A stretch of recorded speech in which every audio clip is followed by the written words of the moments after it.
We're back with another lift today, and we got a chest day for y'all. So we want to start off with some good old incline bench on Smith machine. Usually whenever I do a chest day, I always start off with either flat bench or I either start off with dumbbell bench, or sometimes I even start off with, incline dumbbell. Well, no, actually, no, it's not incline dumbbell. Just regular incline bench, but without the Smith machine.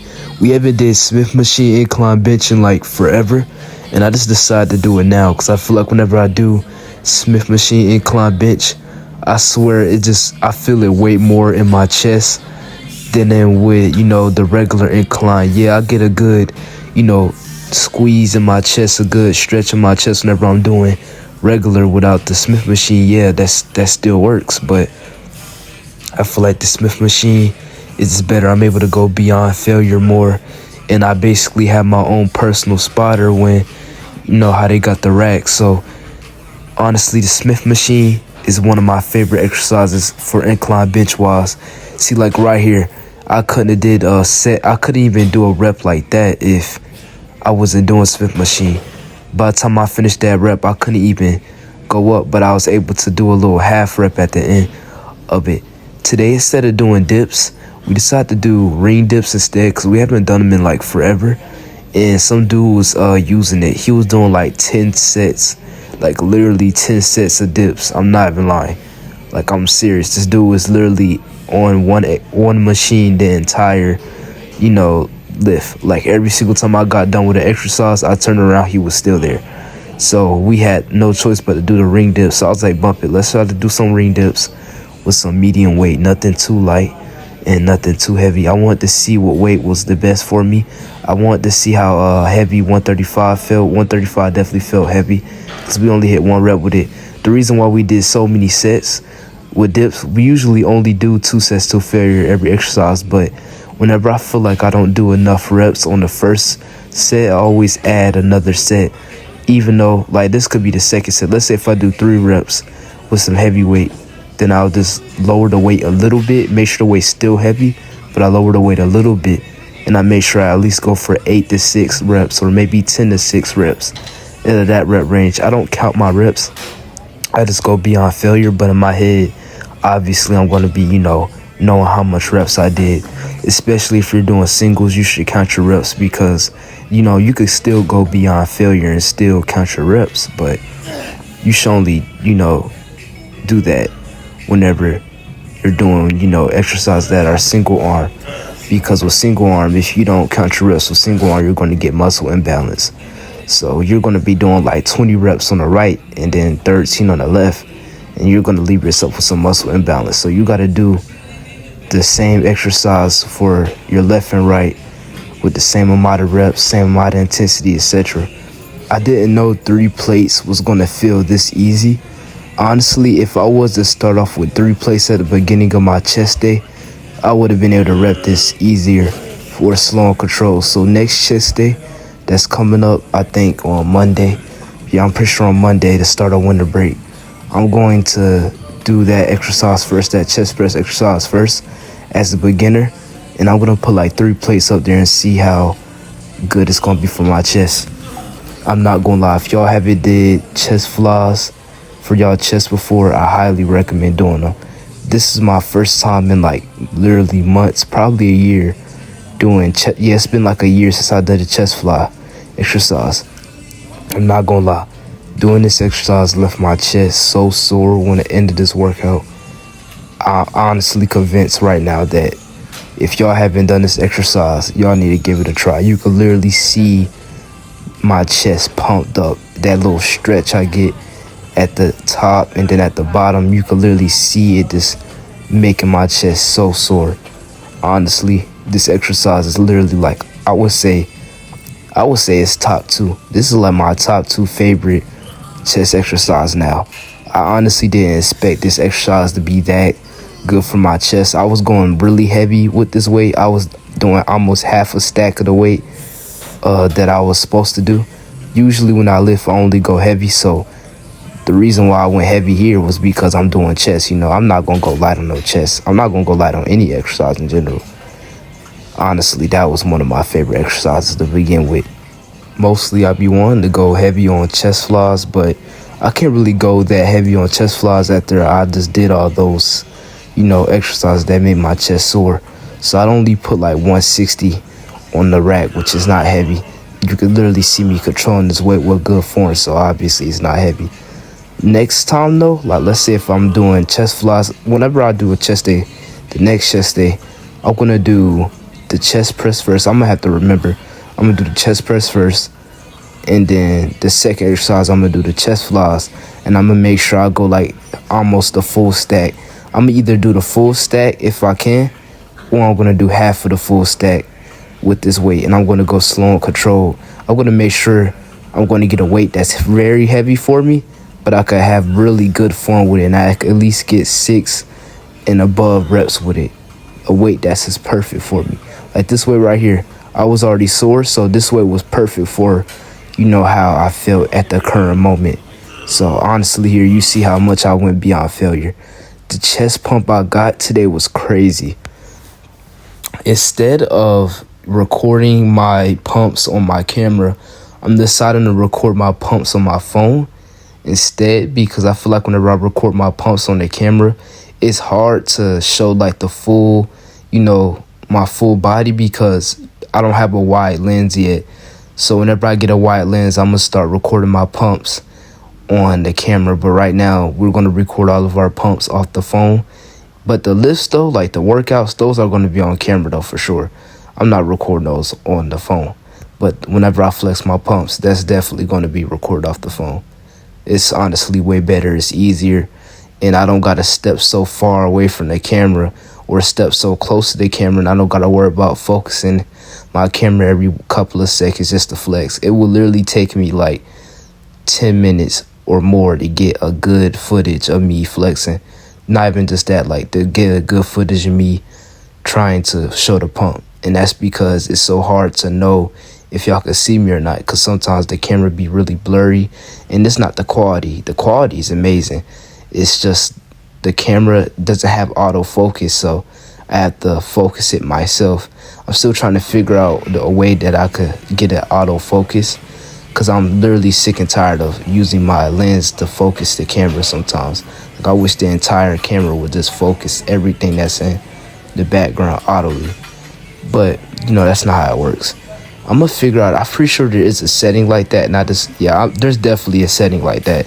There's obviously a setting like that, I just don't know about it yet. So I'm gonna do some research on that, maybe tomorrow. The time recording this, I'm probably not gonna do it tonight, obviously, because it's literally late right now. So I'm gonna do it tomorrow.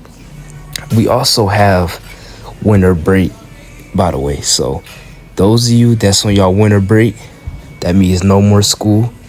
Y'all better use that time to get to work. Y'all better use that time to be grinding, because me personally, I'm gonna be using that entire winter break to be training, eating more, etc. We locked in. We always gonna be, because that's what we do. That's what we always do.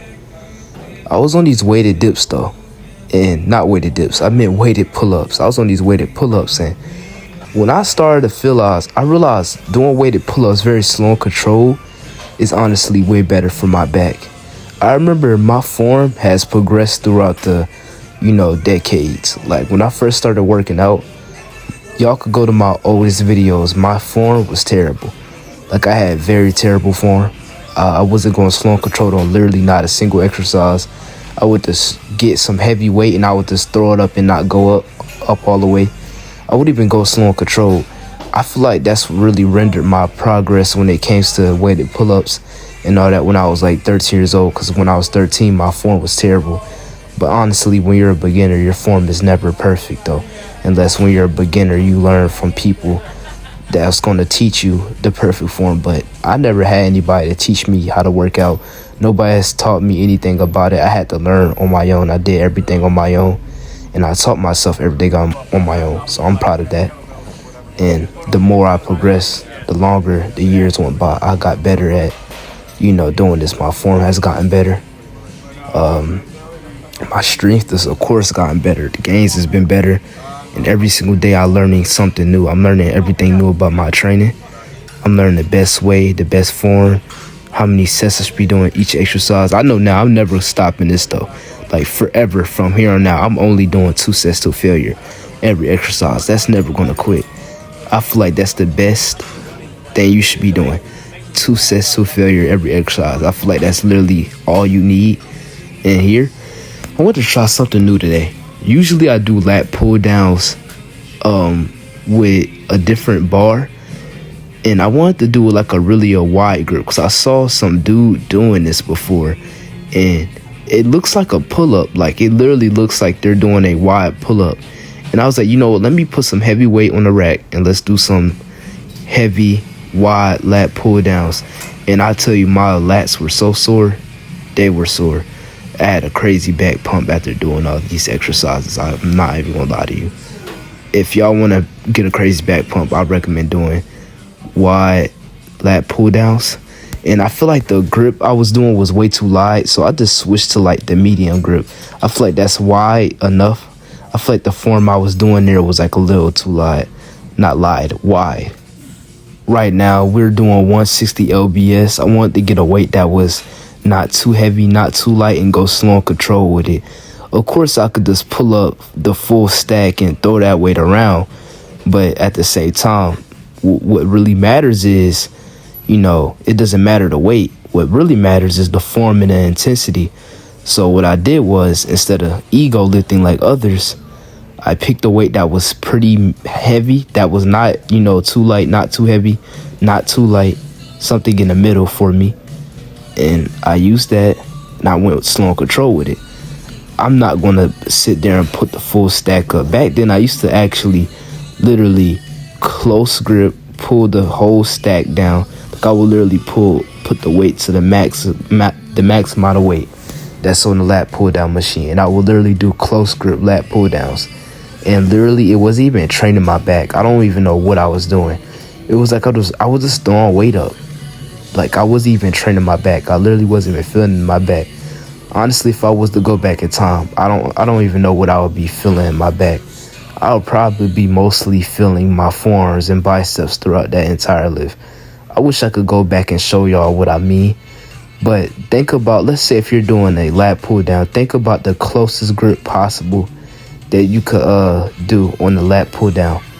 And that's literally what I was doing. I was doing lat pull downs with a very close grip, and it was terrible. Like I wasn't even doing lat pull downs from my back. I was doing lat pull downs from my forearms, basically. That's how bad it was. We're going to sit here and flex this back pump. I'm going to see y'all tomorrow very soon. Tomorrow's going to be an arm day. I already remember that.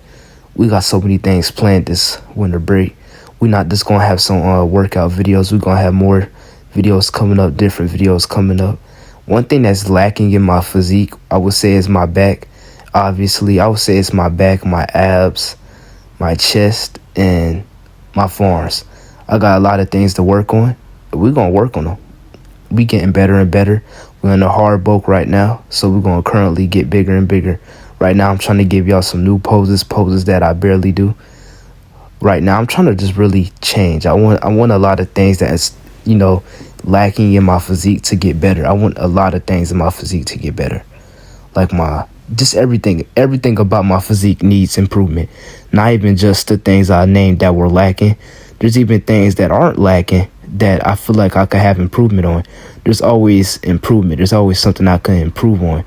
So we're going to start by improving everything, maxing out all my stats, and not even maxing them out, because I can't max them out yet. I still got a long way to go. So what I'm thinking about is staying on this hard bulk that I've been on currently. Keep on training with the maximum amount of intensity I've been on. Slow and controlled every exercise. High intensity, beyond failure, everything. And that's what we're going to stay on. That's what we're going to roll. Let's put our book bag on and we about to get out of here. This lift was honestly fun. I didn't expect me to do this lift, because actually before this lift even started, I actually was thinking about, should I do this lift at home? Should I do this chest day at home?